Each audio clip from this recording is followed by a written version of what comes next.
أغثني سيدي انظر بحالي يا شيخ عبد القادر جيلاني يا شيخ عبد القادر جيلاني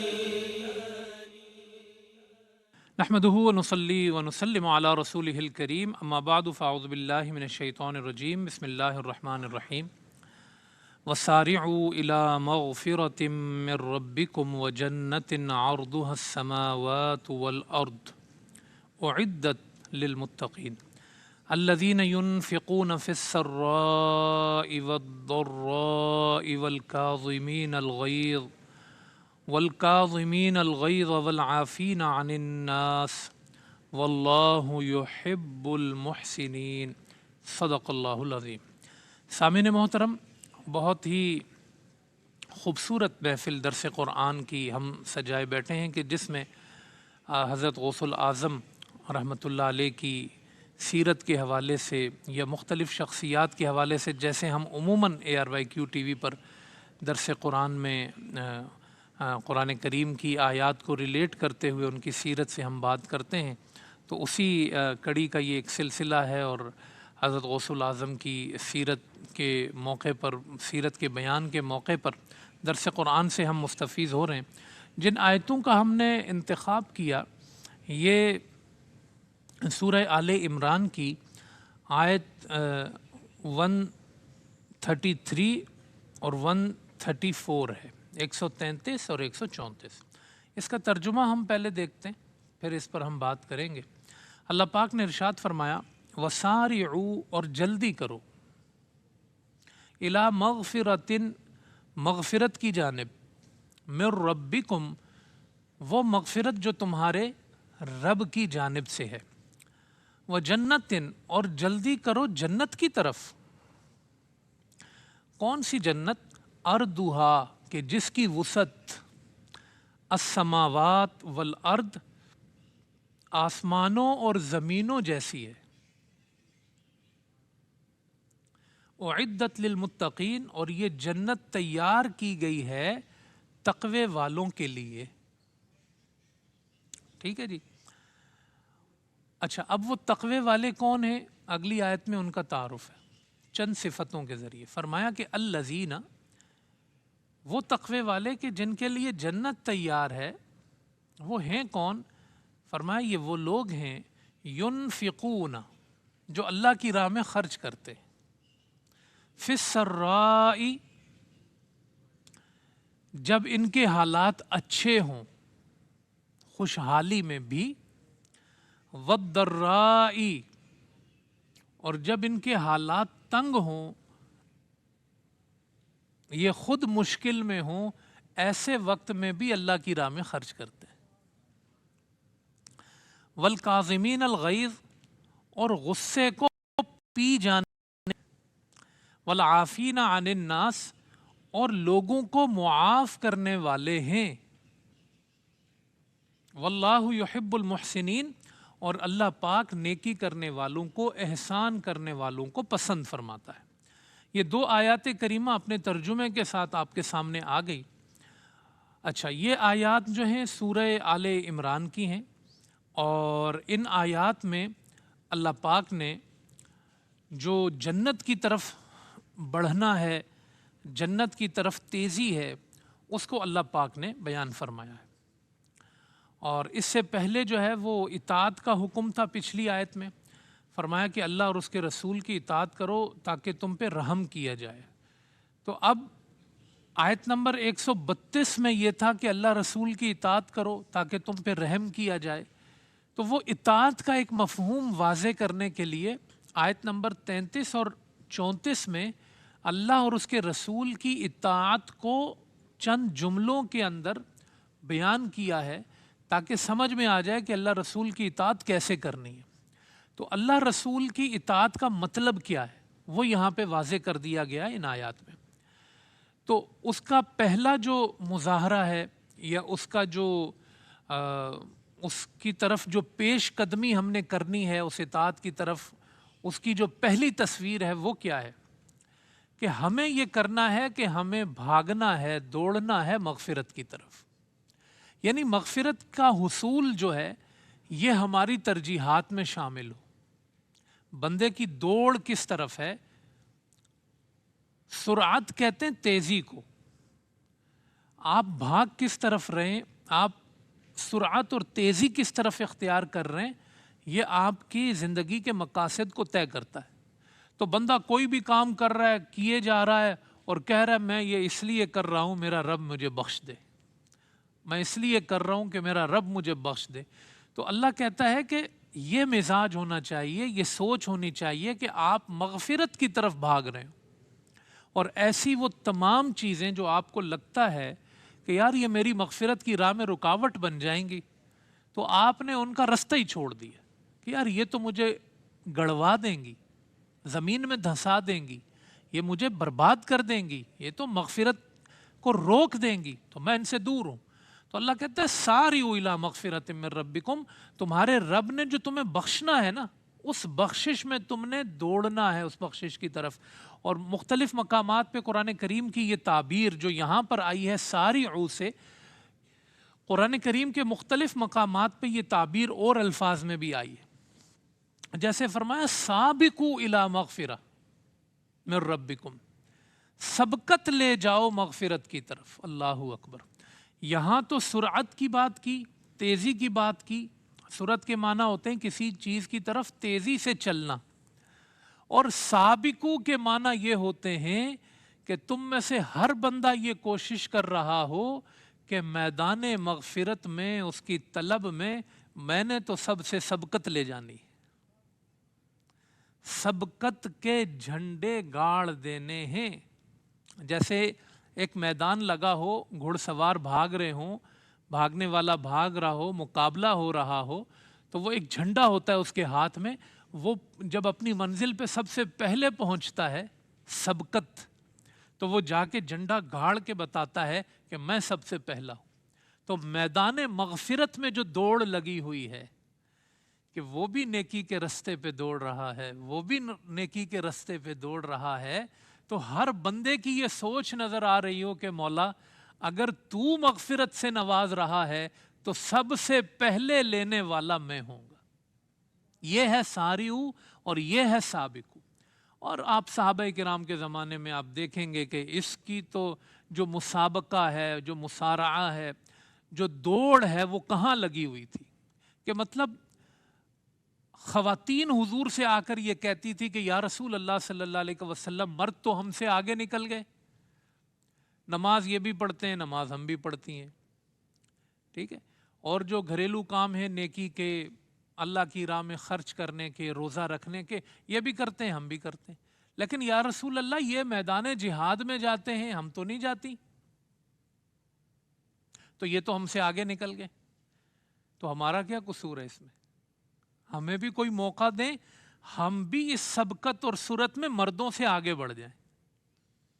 تو خواتین کی جو فکر اور سوچ تھی آگے بڑھنے کی، آپ اس کو ملاحظہ کریں عہد نبوی میں، اور اس کو ملاحظہ کریں آج جو بات کی جاتی ہے عورت کی آزادی کے نام پر. جو اس کا مثبت اور پازیٹیو پہلو ہے وہ اپنی جگہ ہے، لیکن اس کے نیگیٹو پہلو پہ میں بات کر رہا ہوں کہ آج دوڑیں ہم نے کس میں لگوائی ہوئی ہیں. آج زمانہ ان کی کون سی دوڑ کی بات کر رہا ہے؟ تو یہ ہے کہ آپ صلی اللہ علیہ وسلم نے پھر ان کو ایک تسبیح بتائی کہ بھئی یہ تسبیح پڑھ لیں آپ. وہ تسبیح مردوں نے بھی سن لی. اب مرد بھی وہ تسبیح پڑھ رہے، وہ دوبارہ آئی، یا رسول اللہ یہ تو وہ بھی پڑھ رہے ہیں، ہم تو پھر پیچھے رہ گئیں. حضور نے فرمایا ذالک فضل اللہ یؤتیہ من یشاء، اللہ کا فضل ہے، جسے چاہے عطا فرما دے. اب وہ نیکی میں آگے بڑھ گئے تو اللہ کا فضل ہے. لیکن سوچ ہم پہ واضح ہو گئی سرعت کی، سبقت کی، کہ کیا ایک معاشرے میں اچھے کاموں میں جو ہے وہ ایک سوچ ہو کہ میں سب سے آگے بڑھوں گا. یعنی اس میں کوئی تکبر کی بات نہیں ہے، کوئی کسی دوسرے کو چھوٹا سمجھنے کی بات نہیں ہے، بس اپنی کوشش بڑھائے جانا، اپنی کوشش بڑھائے جانا. یہ تقاضا ہے کس بات کا؟ سارعوا کا. یہ تقاضا ہے کس کا؟ سابقوا کا. ایک اور خوبصورت تعبیر میں آپ کو قرآن سے اگر بتاؤں جو اسی مفہوم کو اور زیادہ واضح کر دیتی ہے، یہ سورہ زاریات کی آیت ہے. اس میں اللہ پاک فرماتا ہے فَفِرُّوا إِلَى اللَّهِ. فرار کے معنی ہوتے ہیں بھاگنا. اللہ کی طرف بھاگو،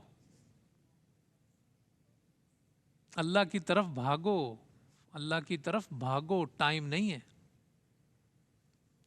وقت نہیں ہے تمہارے پاس. زندگی نمک کی طرح گھل رہی ہے، ٹائم نہیں ہے. فَفِرُّوا إِلَى اللَّهِ. اس کا الٹ کیا ہے؟ اللہ سے بھاگنا. تو لوگوں نے اب عموماً دیکھیں گے کہ اللہ سے بھاگنے کے لیے تو دوڑیں لگائی ہوئی ہیں، لیکن وہ بڑے خوش نصیب ہوتے ہیں کہ وہ اللہ کی طرف بھاگ رہے ہوتے ہیں، اللہ کی طرف دوڑ رہے ہوتے ہیں. یہ ایک بڑی کامیاب زندگی ہوتی ہے اور ایک بڑی خوبصورت زندگی ہوتی ہے جو اللہ اور اس کے رسول کے دین کی اطاعت میں، اللہ رسول کی اطاعت میں بسر ہوتی ہے. وہ زندگی پھر مصداق بن جاتی ہے سارعوا سابقوا اور ففروا کے. اور بھی تعبیرات ہیں، ہم نے 2 تعبیرات اس کے علاوہ ذکر کی. وَسَارِعُوا إِلَى مَغْفِرَةٍ مِّن رَبِّكُمْ. ایک تو بات ہو گئی مغفرت کی طرف بھاگو، کیونکہ مغفرت کنجی ہے.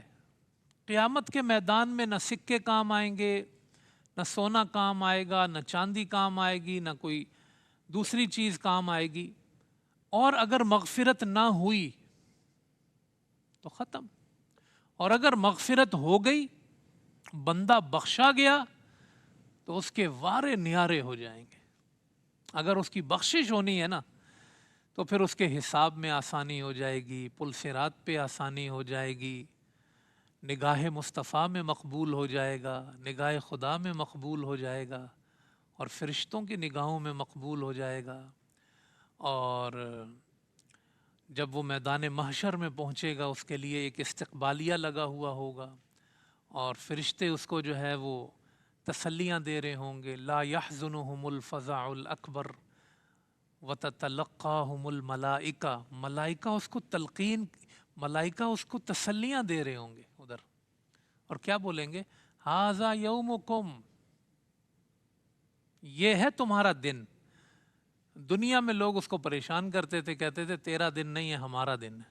وہ کہتا تھا کوئی بات نہیں، میں نیکی پہ تو چل رہا ہوں. قیامت کے دن فرشتے نیک آدمی کو بولیں گے آج تیرا دن ہے. ھذا یومکم، اسی کا اللہ نے تجھ سے وعدہ کیا تھا. تو یہ سب مغفرت کی وجہ سے ہوگا. اور اگر مغفرت نہ ہونی ہو پھر وہ ساری ڈیٹیل آ جائے گی کہ جس میں رب کی سختی ہے، فرشتوں کا کھینچنا ہے، جھڑکنا ہے، مصطفیٰ کی ناراضی ہے، حساب میں سختی ہے، پل صراط کی مشکلات ہیں. مغفرت نہ ہونے سے سارا منظر بدل جائے گا. اس لیے اللہ پاک نے کہا اس کو اہمیت دو، اس کی طرف بھاگو. بھاگو نہیں، دوڑو. چل کے نہیں آؤ، یہ راہ ٹائم ضائع کرنے کی نہیں ہے. تو ایک چیز تو ہو گئی کہ مغفرت کی طرف بھاگو. پھر فرمایا وَجَنَّةٍ، یہ شوق دلانے کے لیے اللہ نے فرمایا. مغفرت کے نتیجے میں ہی جنت ملے گی، ہیں جی. تو آپ بولیں کہ جی مغفرت مل جائے گی تو پھر مجھے کیا ملے گا؟ تو اللہ نے فرمایا مغفرت ملے گی تو تجھے جنت ملے گی. اور جنت میں پھر کیا ہے جو تجھے نہیں ملے گا؟ اور سب سے بڑھ کر یہ کہ جنت میں تجھے خدا ملے گا، خدا کے مصطفیٰ ملیں گے، مصطفیٰ کے دوست ملیں گے، مصطفیٰ کے یار ملیں گے. بہت کچھ ہے جنت میں جو اللہ پاک نے رکھا ہوا ہے. تو پھر اس جنت کی طرف دوڑ. جیسے دیکھیں مجاہد دوڑ رہا ہوتا ہے، اس کو پتہ ہوتا ہے کہ کسی بھی وقت میری جان جا سکتی ہے، لیکن اس کو پتہ ہوتا ہے کہ اس دیوار کے بعد میں نے جنت میں پہنچ جانا ہے، جنت کی فضاؤں میں مجھے اڑنے کا موقع مل رہا ہوگا. تو وہ بھاگ رہا ہوتا ہے. اس کو پھر موت کی فکر نہیں ہوتی، زندگی کی فکر نہیں ہوتی، کسی رشتے کی فکر نہیں ہوتی، کسی تکلیف کی فکر نہیں ہوتی، کسی آسائش کی فکر نہیں ہوتی. وہ اپنا ٹارگٹ، اپنا مقصد بنا لیتا ہے کس کو؟ جنت کو. تو جو جنت کے دیوانے ہوتے ہیں، جنت کے متوالے ہوتے ہیں، جن کو پتہ ہے کہ وہ اللہ کے انعام کا گھر ہے، اللہ نے وہ ہمارے لیے ڈیکوریٹ کیا ہے، مزین کیا ہے، اس کا ذوق اور شوق پھر یہ ایک الگ دنیا ہے. اور اس کے جو متوالے ہوتے ہیں وہ زمانے میں بڑے منفرد ہوتے ہیں. وہ سود پہ لعنت بھیج رہے ہوتے ہیں، وہ زنا پہ لعنت بھیج رہے ہوتے ہیں، وہ شراب پہ لعنت بھیج رہے ہوتے ہیں، وہ ظلم پہ لعنت بھیج رہے ہوتے ہیں. وہ کہتے ہیں یہ دنیا کے چسکے اور مزے ہمیں متوجہ نہیں کر سکتے، ہماری جو دوڑ ہے وہ کہاں ہے؟ جنت کی طرف ہے جو اللہ نے ہمارے لیے انعام رکھا. اب یہ جنت کیسی ہے؟ فرمایا اردھها السماوات والارض. اس کی گنجائش کو اللہ پاک نے بیان فرمایا کہ اس کی جو گنجائش ہے وہ زمینوں اور آسمانوں کے برابر ہے. اب ہم نے دیکھا کیا ہے جو ہماری نگاہوں میں سب سے بلند ہو یا جس میں گنجائش سب سے زیادہ ہو؟ وہ ہم نے زمین و آسمان دیکھے. ہم زمین دیکھتے ہیں پھر آسمان دیکھتے ہیں، ایسے ہی ہے نا. اس سے زیادہ گنجائش یا اس سے زیادہ چوڑائی ہماری نظر میں تو کہیں نہیں ہے. ٹھیک ہے نا. ہر چیز کی جو گنجائش اور چوڑائی ہے، لمبائی ہے، وہ سمندروں کی ہو، صحراؤں کی ہو، وہ سب جو ہے وہ زمین و آسمان کی گنجائش کے آگے سب کم پڑ جاتی ہے. یہ سب سے بڑی گنجائش ہے. تو قرآن جب بات کرتا ہے نا تو وہ ایسی تعبیر بیان کرتا ہے، ایسی مثال بیان کرتا ہے جو لوگوں کے مشاہدے میں ہو تاکہ ان کو سمجھ آئے. یہ قرآن کا انداز ہے. وہ زیادہ فلسفے کی بات نہیں کرتا، وہ بہت آسان بات کرتا ہے کہ ایک عالم بھی اس کو سمجھ رہا ہو، ایک دیہات میں رہنے والا بھی اس کو سمجھ رہا ہو. تو زمین و آسمان تو سب نے دیکھے ہیں، تو اللہ نے جنت کے لیے اس لیے یہ تعبیر اختیار کی. باقی جنت کی وسعتوں کا ہم اندازہ نہیں لگا سکتے. حضرت انس رضی اللہ تعالیٰ عنہ سے کسی نے پوچھا کہ جنت زمین و آسمان کے برابر ہے؟ اب ان کا جملہ دیکھیے آپ. کہتے کون سی زمین اور کون سا آسمان جو جنت میں سما سکے؟ فرمایا جنت اس سے بہت بڑی ہے، اور جنت اللہ نے بنائی ہی اپنے عرش کے نیچے ہے. جب دنیا کی گنجائش کا یہ عالم ہے تو میرے رب کے عرش کی گنجائش اور وسعتوں کا کیا عالم ہوگا. تو وہاں بنائی گئی ہے وہ جنت. تو یہ اس کی گنجائش کو اللہ پاک نے بیان فرما دیا کہ ارضها السماوات والارض اعدت للمتقین. اور یہ گنجائش بھی کیا کم ہے کہ سائنسدان جو ہے سیاروں پہ پہنچنے کی کوشش کر رہے ہیں، چاند پہ کوشش کر رہے ہیں، دیگر جگہوں پر خلاؤں میں جا رہے ہیں. تو کسی ستارے کا جو فاصلہ ہے، کسی سیارے کا جو فاصلہ ہے، کسی کا 1 ارب سال بتاتے ہیں، کسی کا 2 ارب سال بتاتے ہیں، کسی کا 15 کروڑ سال بتاتے ہیں، کسی کے کتنے بتاتے ہیں. یہ جو اوپر کی جو گنجائش ہے یہ بھی کیا کم ہے. تو آج یہ اس ظاہر اس زمانے میں یہ آیت نازل ہوئی. تو اگر آج بھی اس آیت کو کوئی سائنسدان پڑھتا ہے، کوئی فضاؤں خلاؤں ہوائی جہاز میں بیٹھنے والا پڑھتا ہے، اب جو اور ہمارے سامنے دنیا ظاہر ہو گئی ہے، اس کا تو ایمان اور پختہ ہونا چاہیے اس آیت کو پڑھ کے. تو فرمایا اعدت للمتقین، اور یہ تیار کی گئی ہے متقین کے لیے. ٹھیک ہے. یہ آیت نمبر 133 ہے اور تقوی والوں کے لیے یہ تیار کر دی گئی ہے. اس سے پہلے جو آیت نمبر 131 آئی تھی نا، اس میں اللہ نے یوں فرمایا تھا واتقوا النار، اور آگ سے ڈر، التی اعدت للکافرین، جو تیار کر دی گئی ہے کافروں کے لیے. تو اب بالکل اس کے متضاد اللہ پاک نے یہ بتایا کہ اگر اس سے بچنا ہے تو پھر بھاگنا کدھر ہے؟ جنت کی طرف. جنت کی طرف لپک، اور جہنم سے بچ جو تیری لپک میں ہے اور تجھے آگ سے جلا سکتی ہے. تو وہاں بھی اعدت آیا تھا، اعدت للکافرین، وہ جہنم کافروں کے لیے تیار کر دی گئی. اور یہاں آیا اعدت للمتقین، جنت متقیوں کے لیے تیار کر دی گئی. اس کا نتیجہ کیا نکلا؟ اعدت کا، تیار کر دیے جانے کا نتیجہ یہ نکلا کہ اس کا مطلب ہے کہ جنت اور جہنم پیدا کر دی گئی ہیں، بس یہ سامنے لائی جائیں گی قیامت کے دن. وگرنہ جہنم اپنی تمام تر گرمی، اپنے تمام تر آگ، شعلوں اور لپکوں کے ساتھ جل رہی ہے، اور جنت جو ہے وہ اپنی تمام تر نعمتوں کے ساتھ مزید ڈیکوریٹ کی جا رہی ہے، سجائی جا رہی ہے، سجائی جا رہی ہے۔ اعدت کا یہ تقاضا ہے کہ یہ بنا دی گئی ہیں۔ ایسا نہیں ہوگا کہ قیامت کے دن کہا جائے گا کہ اب اللہ اس کو بنا دے، نہیں، یہ انتظام ہو چکا ہے، لوگوں کے پلاٹ تیار ہو چکے ہیں۔ ایک بزرگ فرمایا کرتے تھے کہ اللہ نے جنت میں ہر آدمی کا پلاٹ رکھا ہوا ہے، وہ مسلم ہو، کافر ہو، جو بھی ہو، جنت میں گنجائش ہے اس کے لیے، اللہ نے اس کا پلاٹ رکھا ہوا ہے۔ اگر کوئی ایمان پہ مرتا ہے تو وہ پلاٹ کنفرم ہو جاتا ہے، اگر کوئی کفر پہ مرتا ہے تو وہ پلاٹ کینسل ہو جاتا ہے۔ تو محلات بن رہے ہیں، اس میں آپ تسبیحات پڑھتے ہیں، نیک عمل کرتے ہیں، وہاں درخت لگتے ہیں، یعنی اس میں یہ چیزیں ہو رہی ہیں، لیکن وہ جگہ بنا دی گئی ہے بندوں کے لیے۔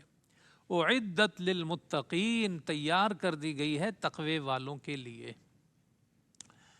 الذین ینفقون فی السراء، یہ تقوی والے کون ہیں؟ قرآن کریم میں یہ انداز اپنایا جاتا ہے کہ متقین کی صفات ہر جگہ بیان کی جاتی ہیں، بلکہ قرآن کا آغاز ہی یہاں سے ہوا ہے۔ الف لام میم ذالک الکتاب لا ریب فیہ ھدی للمتقین، ہدایت ہے تقوی والوں کے لیے، اور اگلی ہی آیت سے تقوی والوں کی ڈیفینیشن شروع ہو گئی، الذین یؤمنون بالغیب ویقیمون الصلاۃ ومما رزقناہم ینفقون۔ تو یہ جگہ جگہ مومنین کی، نیک بندوں کی، اولیاء کی، صالحین کی جو صفات ہیں نا، وہ قرآن ذکر کرتا ہے، وہ بتاتا ہے کہ یہ کیسے لوگ ہیں، تاکہ لوگ اس کو پڑھیں، سیکھیں، ان صفات پہ عمل کریں اور ان صفات کو اپنے کردار میں جگہ دیں۔ تو اسی طرح یہاں پر بھی اب وہ مختلف مقامات پہ مختلف انداز سے بیان کی جاتی ہیں، تو ان کو جمع کرنا چاہیے۔ ایک ذوق ہے یہ جو میں سننے والوں کے نظر کر رہا ہوں کہ آپ ان آیات کو، ان صفات کو جمع کیا کریں۔ آپ کو کسی نے بتایا کہ اس مقام پہ یہ والی صفتیں تھی، کسی اور مقام پہ، وہ صفتیں جمع کر کر کے انسان اپنا کردار تلاش کرے کہ میں کس پہ پورا ہوں اور کس پہ کم ہوں۔ تو یہاں جو اللہ پاک نے جن صفات کا انتخاب کیا ہے، اور صفات کا انتخاب بھی جو ہے نا، وہ بڑا موقع محل کی نزاکت سے ہوتا ہے۔ قرآن کریم میں جو چیزوں کے بیان میں ایک حکمت ہے کہ کون سی چیز کہاں لانی ہے، کون سی چیز کہاں رکھنی ہے، کون سی چیز کہاں بیان کرنی ہے، یہ اس کا اپنا ایک حسن ہے۔ اور میں اس کی طرف تھوڑا اشارہ بھی کر دوں گا کہ یہ صفتیں یہاں پر ذکر کرنے کا کیا مقصد ہے۔ اس تمہید کے بعد ہم ان صفتوں کو تھوڑا سا دیکھ لیتے ہیں۔ فرمایا الذین، یہ جو متقین ہیں یہ وہ لوگ ہیں، ینفقون فی السراء والضراء، جو خرچ کرتے ہیں ہر حال میں، تنگ دستی میں بھی، خوشحالی میں بھی، یہ اللہ پاک کی بارگاہ میں خرچ کرتے رہتے ہیں۔ یہ سخی ہوتے ہیں طبعاً۔ اللہ کا کوئی نبی اور اللہ کا کوئی ولی کنجوس نہیں ہوتا۔ متقی ہے نا، متقی انفاق والا ہوتا ہے، انفاق یعنی خرچ کرنے والا۔ ینفقون، انفق ینفق، انفاق باب افعال، ینفقون خرچ کرتے ہیں، انفاق کرنے والے ہوتے ہیں۔ یہ ان کی پہلی صفت ہے یہاں جو بیان کی گئی، اور یہ جو ان کا خرچ کرنا ہے، کوئی حالت اس میں رکاوٹ نہیں بنتی۔ اگر تنگ دست بھی ہوتے ہیں نا تو دوسرے کا خیال کر رہے ہوتے کہ یار میں پھر چلو برداشت کر لوں گا، اس کو دے دوں۔ جیسے آپ صلی اللہ علیہ وسلم جو ہے نا، وہ قرض لے کے بھی کسی کی مدد کیا کرتے تھے۔ قرض لینے کا کیا مطلب ہوا سر؟ کہ ابھی اپنے پاس پیسے نہیں ہیں، اپنے پاس چیز نہیں ہے۔ اگر ظاہری طور پہ اپنے پاس وہ چیز نہیں ہے تو کیا ہوا؟ سخاوت مصطفیٰ کا سلسلہ جاری ہے۔ یہ ہے ینفقون فی السراء والضراء۔ بلکہ حضرت عمر تو کہہ اٹھے، یا رسول اللہ صلی اللہ علیہ وسلم آپ پہ اللہ نے یہ واجب تو نہیں کیا کہ آپ ان مشقتوں میں پڑیں کہ نہیں ہے تو لے کر دیں. حضور نے اس بات کو پسند نہیں کیا، چہرے سے پتہ چل جاتا تھا. پھر ایک شخص اٹھا، اس نے اٹھ کے کہا یا رسول اللہ، اس کا خلاصہ یہ تھا آپ تقسیم کرتے رہا کریں، آپ کا رب آپ کو نوازتا رہتا ہے. اب یہ جملہ جب حضور نے سنا نا تو آپ خوش ہو گئے. یہ آپ کی طبیعت کے مطابق تھا کہ مجھے کوئی خرچ کرنے سے نہ روکے، میں خرچ کرتا رہوں، لٹاتا رہوں، نوازتا رہوں. انما انا قاسم واللہ یعطی، میرا رب مجھے عطا کرتا ہے، میں زمانے میں تقسیم کرتا ہوں. اغناہم اللہ ورسولہ من فضلی، اللہ نے ان کو غنی کر دیا اپنے فضل سے، اور رسول نے انہیں غنی کر دیا اپنے فضل سے. تو وہ غنی بنانے والے تھے، تقسیم کرنے والے تھے. یہ صفت ہے جو صحابہ میں آئی، صالحین میں آئی، نیک بندوں میں یہ صفت ہوتی ہے. الٹیمیٹلی آپ اس کا نتیجہ کیا دیکھیں گے کہ ایک یہ مزاج ہے کہ خود تنگ دست ہیں اور دوسروں کو دے رہے ہیں. مجھے ایمان سے بتائیے، کیا یہ بندہ کبھی کسی کا حق مارے گا؟ یہ بندہ کسی کو دھوکہ دے گا مال پیسے کے لیے؟ یہ بالکل ایک اپوزٹ ہے. یعنی ایک وہ بندہ ہے جس کے بینک میں لاکھوں رکھیں، گھر میں لاکھوں پڑے، پھر بھی اپنے آفس میں بیٹھ کے رشوت لے رہا ہے، پھر بھی اپنے بینک میں بیٹھ کے سود کھا رہا ہے. کتنا فرق ہے کہ پیسہ ہے پھر بھی ہوس نہیں جا رہی اور حرام کھا رہا ہے وہ. ایسا ہی ہے نا. اور ایک وہ بندہ ہے کہ جس کی جیب میں کچھ نہیں ہے، وہ پھر بھی خرچ کر رہا ہے. یہ فرق ہے. ينفقون فی السراء والضراء. دوسری صفت یہ ہے کہ والکاظمین الغیظ، یہ غصے کو پی جانے والے. آپ صلی اللہ علیہ وسلم نے فرمایا کہ پہلوان وہ نہیں ہے جو پچھاڑ دے، گرا دے کسی کو. پہلوان وہ ہے جو معاف کر دے، برداشت کر لے. اور ایک عجیب جملہ آپ صلی اللہ علیہ وسلم نے ارشاد فرمایا. آپ نے فرمایا تمہارا رب کہتا ہے جو اپنے غصے میں لوگوں کو معاف کر دیتا ہے، اپنے جلال میں مجھے یاد رکھتا ہے. غصہ آ گیا نا تو بندے کو اللہ کی یاد آئی کہ میں کوئی ناجائز نہ کر جاؤں. اللہ کہتا ہے جو اپنے جلال میں مجھے یاد رکھتا ہے، میں اپنے جلال میں اس کو یاد رکھوں گا. جب قیامت کے دن میں غضب میں ہوں گا تو میں اس کا خیال کروں گا. اگر وہ مجھ سے کوئی عذر کرے گا نا، یا اللہ اس وجہ سے ہو گیا تھا، میں اس کا عذر قبول کر لوں گا. واہ. والعافین عن الناس، اور یہ وہ لوگ ہوتے ہیں جو لوگوں کو معاف کرنے والے ہوتے ہیں. واللہ یحب المحسنین، اللہ ایسے لوگوں کو پسند کرتا ہے. اب آپ یہ چیزیں حضرت غوث پاک کی سیرت میں دیکھیں. مدرسہ قادریہ میں روزانہ رات کو ایک بندہ اعلان کرتا تھا، ہے کوئی بھٹکا ہوا مسافر، ہے کوئی ضرورت مند، کوئی روٹی کا طلبگار، کوئی بستر کا طلبگار، کوئی جگہ کا طلبگار، آؤ عبد القادر کا لنگر کھانا کھلا ہے، مدرسہ کھلا ہے. اور لوگ آتے تھے، ضرورت مند وہاں ٹھہرتے تھے.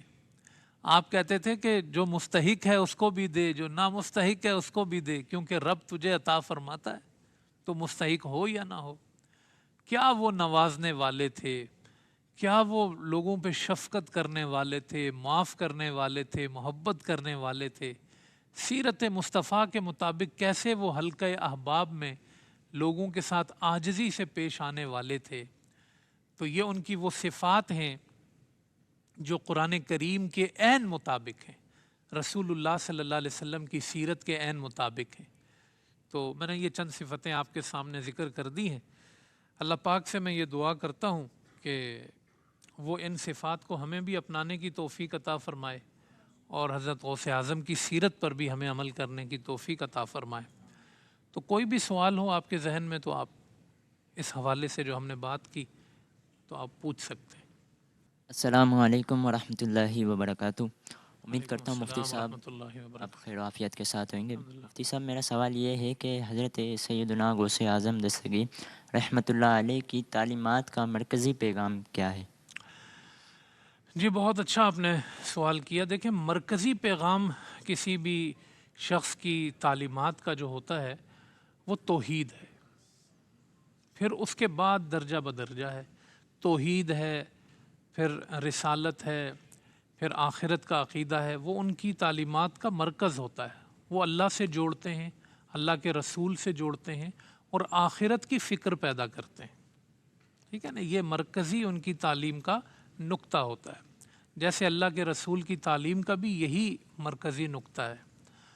باقی رہی یہ بات کہ اولیاء صالحین کے اپنے زمانے اور اپنے عہد میں طریقہ کار یہ ہوتا ہے کہ وہ جو چیزوں میں کمی ہے نا، جن چیزوں میں، اس کو زیادہ فوکس کرتے ہیں۔ دیکھتے ہیں کہ ان اخلاق میں کمی ہے تو ان اخلاق کو زیادہ فوکس کرتے ہیں، ان عادات میں کمی ہے ان عادات کو زیادہ فوکس کرتے ہیں، یہ سنت چھوڑی جا رہی ہے اس سنت کو زیادہ فوکس کرتے ہیں۔ تو یہ ان کا ایک طریقہ کار ہوتا ہے تبلیغ کا، مگر جو بنیادی ان کا نقطہ ہوتا ہے وہ اللہ رسول سے ہی ان کو جوڑنا ہوتا ہے۔ السلام علیکم ورحمۃ اللہ وبرکاتہ۔ وعلیکم السلام ورحمۃ اللہ وبرکاتہ۔ جی حضرت میرا یہ سوال ہے کہ دور نبوی میں عورتوں کی ترجیحات کچھ اور تھی اور آج ہمارے اس دور میں عورتوں کی ترجیحات کچھ اور ہیں، تو اس حوالے سے کچھ رہنمائی فرما دیں۔ جی بالکل۔ ایک تو ہمارے زمانے میں بھی بہت ساری خواتین ایسی ہیں جن کا عمل، جن کی سوچ، جن کی ترجیحات الحمدللہ ثم الحمدللہ وہ عہد نبوی کی خواتین کی سوچ، فکر اور عمل کے ساتھ جڑی ہوئی ہیں۔ الحمدللہ وہ با پردہ بھی ہیں، با حجاب بھی ہیں، با حیا بھی ہیں، اپنے بچوں کی اچھی تربیت بھی کرتی ہیں، نماز روزے کا بہت اہتمام کرتی ہیں، صدقات نوافل کا بہت اہتمام کرتی ہیں، اور ماشاءاللہ قرآن سیکھنا، نظریاتی زندگی، بہت ساری خواتین الحمدللہ ہمارے معاشرے میں ایسی موجود ہیں جو اس سلسلے سے کنیکٹ ہیں، جڑی ہوئی ہیں۔ البتہ مغرب ہمیشہ یہ کوشش کرتا ہے اور شیطانی قوتیں ہمیشہ یہ کوشش کرتی ہیں کہ وہ کون سے ذرائع ہیں یا کون سی تیر ہیں یا وہ کون سا جال ہے جو لوگوں پہ ڈالا جائے اور اس کے ذریعے جو ہے نا وہ لوگوں کو گمراہ کیا جائے۔ تو ان تیروں میں جو ہے بہت سارے جہاں جال ہیں، تیر ہیں، اس میں ایک خواتین کا استعمال بھی ہے۔ تو وہ ان کو بے راہ روی پر لگانا، آزادی کے نام پر ان کو جو ہے وہ بے حجاب کرنا، آزادی کے نام پر ان کی ترجیحات کو بدلنا، آزادی کے نام پر ان کو جو ہے وہ سر بازار ان کی توہین کرنا، جس کو وہ عزت کہتے ہیں، وہ ان کی ایک مقام کی کمی ہوتی ہے اگر اس کو حقیقت میں غور کیا جائے۔ تو اس لیے جو ہے وہ ہماری ماؤں بہنوں کو اس طرف بہت توجہ کرنی چاہیے، ازواج مطہرات کو اپنا آئیڈیل بنانا چاہیے، سیدہ طیبہ طاہرہ فاطمۃ الزہراء رضی اللہ عنہا کو اپنے کردار کے لیے آئیڈیل بنانا چاہیے، کیونکہ یہ قرآن میں آ گیا کہ وہ کیسے زندگی گزاریں، حدیث میں آ گیا کیسے زندگی گزاریں۔ یہ کسی مفتی کا قول نہیں ہے، یہ صرف کسی عالم کی بات نہیں ہے، قرآن و حدیث کی واضح تعلیمات ہیں خواتین کے لیے۔ البتہ اس پابندی پر یا ان کی جو لمٹس ہیں اس کے قیام کے لیے بہت سارے لوگ ان کے حقوق بھی سلب کر لیتے ہیں، کہیں ان کو وراثت نہیں دے رہے ہوتے، کہیں جو ہے وہ ان کا حق مارنے کے لیے طرح طرح کے ہیلے کر رہے ہوتے ہیں، گھر میں ان کی ساری خدمتوں کے باوجود ان پہ ظلم کر رہے ہوتے ہیں۔ یہ بھی اللہ رسول کے ہاں بہت ہی بری اور معیوب بات ہے۔ اللہ اور اس کے رسول نے خواتین کو آزادی دی اپنے گھر کے اندر، وہ آزادی کے جس میں عزت تھی، وقار تھا، محبت تھی، شفقت تھی، ان کے حقوق کی رعایت تھی، ان کا مال وراثت تھا، ان کے معاشرتی حقوق تھے، وہ سب اللہ رسول نے عطا کیے۔ تو آزادی کا مطلب جو ہے وہ یہ ہے، ٹھیک ہے نا۔ تو یہ سارے پہلوؤں کو سامنے رکھ کے خواتین کے حقوق اور خواتین کے مقام اور خواتین کی ذمہ داریاں، ان ساری چیزوں کو جوڑ کے دیکھنا چاہیے۔ السلام علیکم ورحمۃ اللہ وبرکاتہ۔ وعلیکم السلام ورحمۃ اللہ وبرکاتہ۔ مفتی صاحب نے 3 صفت بیان کی کہ خرچ کرنے کا رب تعالیٰ نے سب سے پہلے کیوں فرمایا؟ واہ ماشاء اللہ، بہت اچھا آپ نے سوال کیا ہے کہ صفات یہاں پہ 3 کم از کم صفات بیان کی گئی ہیں، تو خرچ کرنے کو سب سے پہلے کیوں لایا گیا؟ میں سامعین سے بھی، ناظرین سے بھی جو ہے وہ توجہ کا طالب ہوں کہ دیکھیں جب یہ رکوع شروع ہوا ہے، جس رکوع میں یہ آیات آئی ہیں، تو یہ رکوع جو ہے نا، یا ایھا الذین آمنوا لا تأکلوا الربا سے شروع ہو رہا ہے، اے ایمان والو سود نہ کھاؤ۔ تو اللہ پاک کی یہ عادت کریمہ ہے قرآن کریم میں کہ وہ جب سود کا ذکر کرتا ہے نا تو ساتھ میں خرچ کرنے کا ذکر، یعنی اللہ کی راہ میں دینا، کیونکہ یہ دو چیزیں اپوزٹ ہیں۔ سود میں بندہ خون چوس رہا ہوتا ہے لوگوں کا لالچ میں، اور انفاق اور خرچ کرنے میں لوگوں کو عطا کر رہا ہوتا ہے، یہ دو اپوزٹ چیزیں، تو اللہ ان کو اکٹھے لے کر آتا ہے۔